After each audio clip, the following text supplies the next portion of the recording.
Hello दोस्तों, my name is Diyanshanand and welcome back to my YouTube channel commerce classes. जैसे कि आप लोग जानते हैं, हम लोग बेसिक अकाउंटिंग टर्म्स देख रहे हैं। तो आज और भी कुछ टर्म्स है जिसको हम लोग देखते हैं और इसको समझने की कोशिश करते हैं। तो आज का सबसे पहला टर्म है gain. Usually the term is used for profit of an irregular nature. Irregular nature मतलब ऐसा प्रॉफिट जो कि नॉर्मली जो प्रॉफिट होना चाहिए उससे ज़्यादा हो गया है ना। इसको हम लोग ऐसे एग्जांपल से समझते हैं, जैसे कि हम लोग, हमारे पास कोई गाड़ी है, बाइक है। वो बाइक को मैंने खरीदा 1 लाख में, मैंने 2 साल 3 साल चलाया। अब उसका मार्केट वैल्यू होना चाहिए 60,000 रुपया, बट जब मैं मार्केट में गया तो मुझे 70,000 मिल गया उसका। ये जो मुझे 10,000 का एक्स्ट्रा प्रॉफिट हुआ, ये मुझे, इसी को मैं गेन कहूँगा। इसको हम लोग एग्जाम्पल से समझते हैं कि एक तरह का कैपिटल गेन है। जैसे कि किसी मशीन का कीमत 1 लाख रुपए है और वो मैंने उसे मार्केट में बेचा, चाहे वो शॉर्टेज है या किसी भी रीजन से, मुझे 1,25,000 का वो बिक गया। तो हमारा 25,000 का क्या हो गया, वो गेन हो गया। और ये कैपिटल गेन है ना। अगर हम दुकान करते हैं मशीन का और तब हम उसको बेचते हैं तो ये मेरा प्रॉफिट है, बट क्योंकि ये हमारा कैपिटल गेन, कहना कैपिटल गेन क्या होता है, मतलब हमारा एसेट्स सेल हुआ तब जाके ये प्रॉफिट हुआ, इसीलिए इसको हम लोग गेन में काउंट करते हैं। अब हम लोग देखते हैं वाउचर। वाउचर बेसिकली ये होता है कि हम जब भी बिजनेस ट्रांजेक्शन्स करते हैं तो पर डे बेसिस पे हम वाउचर्स में उसको लिखते हैं, देन फिर बाद में हम उसको रिकॉर्ड करते हैं, जर्नल एंट्री वगैरह करते हैं। तो a written document in support of a business transaction is called a voucher. ठीक है, मतलब कहने वाला कि बिजनेस का जो भी ट्रांजेक्शन है उसे हम जहाँ भी लिखते हैं, डॉक्यूमेंट करते हैं, लिखते हैं, उसे हम लोग वाउचर्स कहते हैं। फिर हम लोग बात करते हैं discount. It is a deduction or an allowance from the price of goods made by the seller to the buyer. It also refers a deduction from the marked price. Discount कहने का मतलब ये होता है कि या तो जो एमआरपी है या फिर जो हम लोगों ने मार्क किया है प्राइस का, कि मैंने एक प्रोडक्ट बेच रहा हूँ, उसका मैंने प्राइस डाला है 100 रुपये, और अगर मैं किसी कस्टमर को डिस्काउंट करके 90 रुपये में दे रहा हूँ, है ना, या किसी स्पेशल डिस्काउंट में दे रहा हूँ किसी तरह का, तो वो डिस्काउंट, उसी को हम लोग डिस्काउंट कहते हैं। वो जो मैंने पैसा 10 रुपये कम किया उसी को हम लोग डिस्काउंट कहते हैं। अब डिस्काउंट 4 तरह के होते हैं। पहला होता है ट्रेड डिस्काउंट। ट्रेड डिस्काउंट कहने का मतलब ये होता है कि जब हम लोग बल्क में किसी तरह का ऑर्डर लेते हैं और तब मुझे किसी तरह का डिस्काउंट मिलता है, उसे हम लोग ट्रेड डिस्काउंट कहते हैं। कैश डिस्काउंट हमारा हो गया कि मुझे 10 रुपया देना था बट मैंने 9 रुपये दिए, तो जो 1 रुपया हमने कम दिया वो हमारा ट्रेड डिस्काउंट, ये सॉरी कैश डिस्काउंट हो गया। अब हो गया कॉमोडिटी डिस्काउंट। कॉमोडिटी डिस्काउंट कहने का मतलब ये हो गया कि नॉर्मली 10 रुपये में 10 सामान मिलता है, बट किसी ऑफर की वजह से 10 रुपये में मुझे 11 सामान मिल रहा है, तो ये हमारा कॉमोडिटी डिस्काउंट हो गया। स्पेशल डिस्काउंट कहने का मतलब हो गया ये जो हमारा फ्लिपकार्ट, अमेजोन पे दिवाली ऑफर और वगैरह वगैरह चलता है, इस तरह के डिस्काउंट किसी स्पेशल ओकेजन की वजह से या किसी स्पेशल फंक्शन की वजह से, किसी ऑर्गेनाइजेशन का क्या उसको कह सकते हैं, एनिवर्सरी है, उसके उसके वजह से डिस्काउंट मिल रहा है, ये इस तरह के ओकेजन की वजह से डिस्काउंट मिल रहा है, तो इसे हम लोग स्पेशल डिस्काउंट कहते हैं। अब हम लोग देखते हैं transaction. A transaction is any financial event which involves an exchange of goods and services between two or more person. किसी भी तरह का एक्सचेंज ऑफ गुड्स हो या सर्विसेज हो, मतलब किसी तरह का लेन देन हो किसी सामान का या सर्विसेज का, उसे हम लोग ट्रांजेक्शन कह सकते हैं। बस वो एक फाइनेंशियल इवेंट होना चाहिए, मतलब उसमें मनी इंक्लूड होना चाहिए, है ना। तो इसका एग्जाम्पल क्या हो जाएगा, जैसे सेल ऑफ गुड्स, किसी सामान को बेच रहे हैं, परचेज ऑफ गुड्स, किसी सामान को परचेज कर रहे हैं, सैलरी पेमेंट कर रहे हैं, वगैरह वगैरह, ये सारा कुछ इंक्लूड हो जाता है हमारे ट्रांजेक्शन्स में। अब हम लोग देखते हैं business transaction. Business transaction is an act involving receiving of benefits or giving of such benefits of money or in a form of service or goods for cash. Business transaction कहने का मतलब ये है कि हम सामने वाले पर्सन से कैश ले रहे हैं और उस कैश के बदले में मैं उसे किसी तरह का ऐसा सर्विस दे रहा हूँ जो उसके लिए बेनिफिशियल हो, या कोई ऐसा गुड्स दे रहा हूँ जो उसके लिए बेनिफिशियल हो, और हमें बेनिफिट्स क्या होगा, कैश, और उनको क्या बेनिफिट्स होगा, प्रोडक्ट या गुड। इस तरह के ट्रांजेक्शन को हम लोग बिजनेस ट्रांजेक्शन कहते हैं। बिजनेस ट्रांजेक्शन 2 टाइप के होते हैं, एक कैश ट्रांजेक्शन, दूसरा क्रेडिट ट्रांजेक्शन। कैश ट्रांजेक्शन मतलब जिसमें मुझे कैश पैसे मिले हों, मतलब पेमेंट सेम टाइम कर दिया गया हो। क्रेडिट ट्रांजेक्शन जिसमें मुझे पैसे बाद में मिलने का प्रॉमिस किया गया हो या फिर पैसे बाद में देने का किसी तरह का एग्रीमेंट बनाया गया हो। अब हम लोग देखते हैं ड्राइंग्स। एस लगा हुआ है, ड्राइंग नहीं है, ड्राइंग्स है। ड्राइंग्स कहने का मतलब होता है कि हम अपने बिजनेस से कुछ पैसा एज अ ऑनर अगर हम उसको निकालते हैं तो उसे हम लोग ड्राइंग्स कहते हैं। देखते हैं, द वैल्यू ऑफ गुड्स और cash withdrawn by the owner और owners from the business for personal और domestic use is called drawings. कहने का मतलब कि वो पैसे हम जो निकाले बिजनेस से वो पर्सनल या डोमेस्टिक यूज होना चाहिए, मतलब घरेलू यूज के लिए। ऐसा नहीं कि पैसे निकाल कर हम बिजनेस में ही लगा रहे हैं, देन फिर वो ड्राइंग्स में नहीं आता है। ठीक है, इसके बाद हम लोग देखते हैं entity. An entity is any person or group of persons sharing a common purpose. Example, a manufacturer, a sole proprietor, a partnership, or a company or a government. कहने का मतलब ये है कि एक एंटिटी क्या होता है, या तो एक कोई पर्सन है या ग्रुप ऑफ पर्सन है जो कि किसी कॉमन गोल के लिए कुछ काम कर रहा है ना। जैसे एक मैन्युफैक्चरर क्या, एक ऐसा पर्सन या एक ग्रुप, ऐसा ऑर्गेनाइजेशन है जो किसी पर्टिकुलर प्रोडक्ट के मैन्युफैक्चरिंग के ऊपर ही काम कर रहा है। सोल प्रोप्राइटर, वो प्रॉफिट कमाने के लिए बेच रहा है सामान को। पार्टनरशिप फर्म, ये सब क्या हो गया, एक एंटिटी हो गया। फिर हम लोग इसी में आते हैं एक business entity. Business entity means a specific identifiable business enterprises. कहने का मतलब ये है कि एक बिजनेस ऑर्गेनाइजेशन जो कि जिसे हम आइडेंटिफाई कर सकते हैं। जैसे कि हम एग्जाम्पल लेते हैं, सुपर बाजार, बिग बाजार, टेलको, टिस्को, बीएसएनएल, ये सब क्या है, ये बिजनेस एंटिटी है। इसका मतलब इसका एक अपना आइडेंटिफिकेशन है ना। फिर हम लोग बात करते हैं इक्विटी का। इक्विटी कहने का मतलब ये है, इक्विटी कह सकते हैं लायबिलिटी, एक तरह का लायबिलिटी, मतलब हमें पैसे देने हैं सामने वाले को, है ना। तो इक्विटी क्या होता है, the term equity denotes liability, मतलब हमें सामने वाले को पैसे देने हैं एज अ बिजनेस हमें सामने वाले को पैसे देने हैं। अब इक्विटी दो तरह के होते हैं, पहला होता है आउटसाइडर इक्विटी, दूसरा होता है ऑनर्स इक्विटी। आउटसाइडर इक्विटी कहने का मतलब ये हो गया कि हम बैंक से लोन ले रखे हैं, उसे पैसे देने हैं, है ना, या पब्लिक से हमने पैसे ले रखे हैं, उसे देने हैं। ऑनर्स इक्विटी कहने का मतलब हो गया कैपिटल, मतलब वो पैसा जो हमारे ऑनर ने हमारे बिजनेस में लगाया है और हमें उसे देना तो नहीं है, बट वो एक लायबिलिटी है, क्योंकि कभी ना कभी तो देना है। आज से 100 साल बाद भी अगर वो बिजनेस बंद होता है तो वो पैसे मुझे अपने ऑनर को लौटाने हैं। फिर हम लोग देखते हैं बैड डेट्स। बैड डेट्स क्या होता है, अगर कोई पर्सन पैसे नहीं दे पाया या हमने किसी को पैसे दिए थे वो हम अब ले नहीं पा रहे हैं, तो उसे हम कहते हैं बैड डेट्स। अब bad debts which is irrecoverable, मतलब हम रिकवर नहीं कर पा रहे हैं, it's called bad debts. Reason दो हो सकते हैं, या तो डेथ हो सकता है उस पर्सन का, या फिर इंसॉल्वेंसी हो सकता है।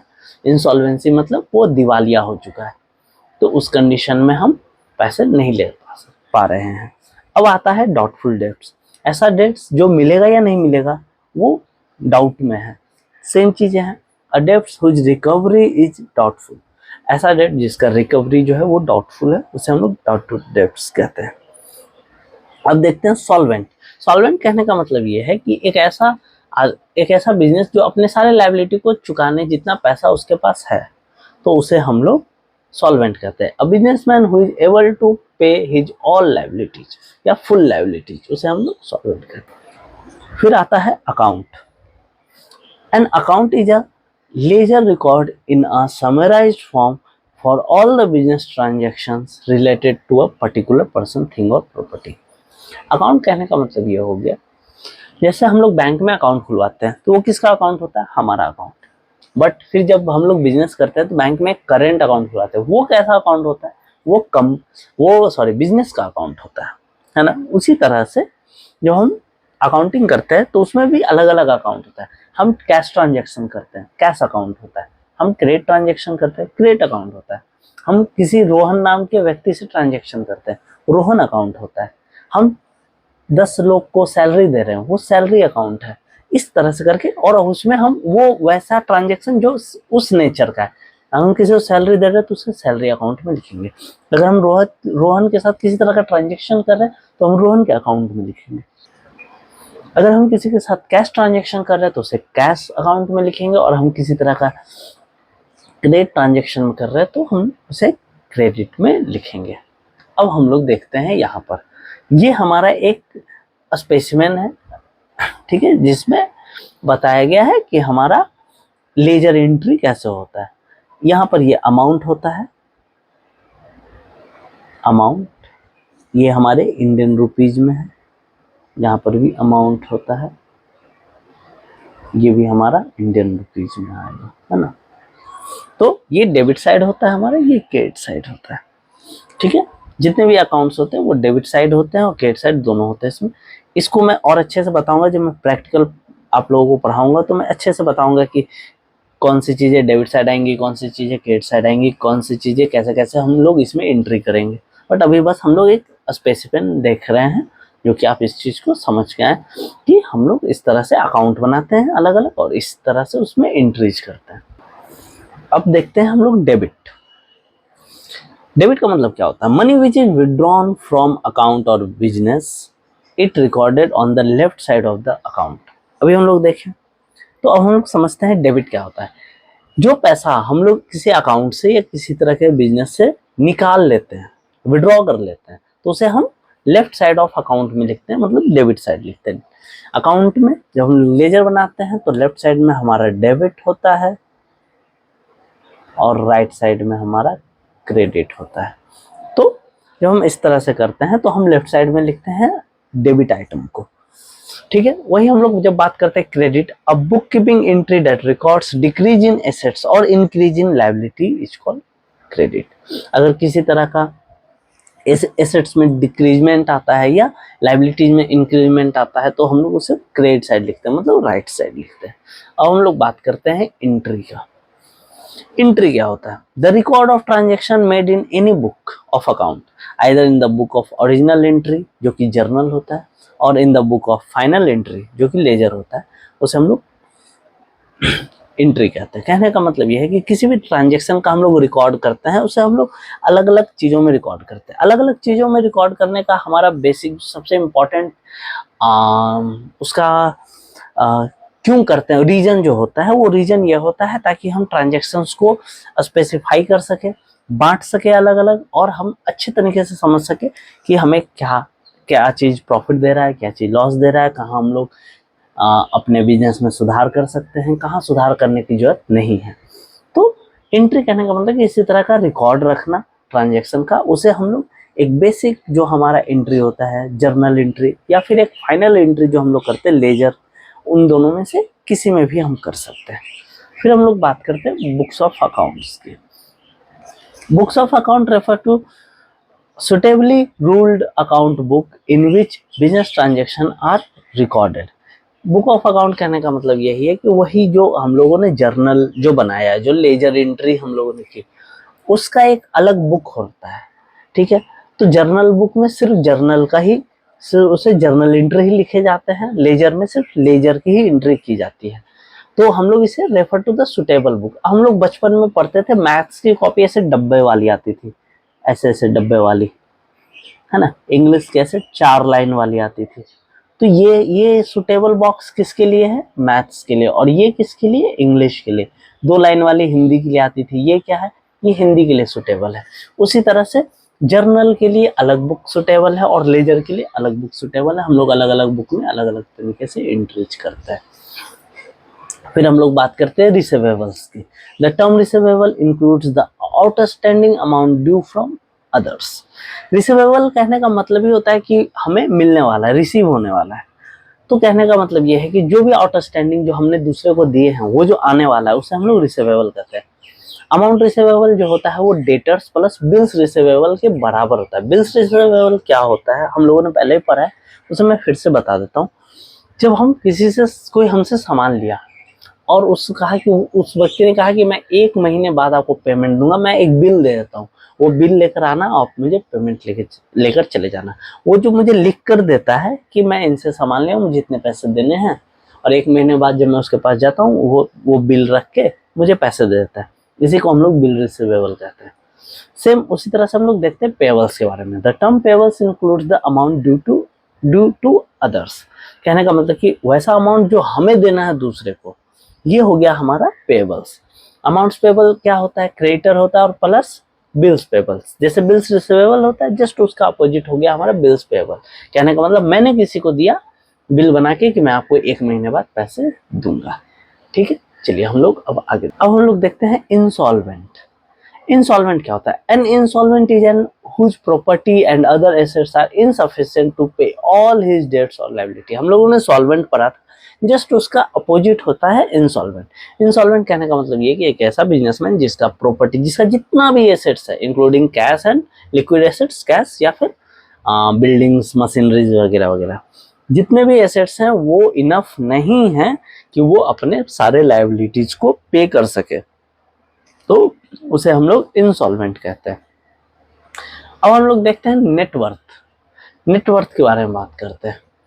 Net worth denotes total value of assets of a firm less current liabilities, debts, capital and any long term loans and provisions. This is equal to the owner's equity. कहने का मतलब क्या है? नेटवर्थ कहने का मतलब हम लोग ऐसे समझते हैं कि किसी मालिक का क्या नेटवर्थ है, इसका मतलब किसी मालिक के पास कितना पैसा है, एक्चुअल में कितना पैसा है, या इक्विवेलेंट टू क्या पैसा है, पैसा या इक्विवेलेंट टू।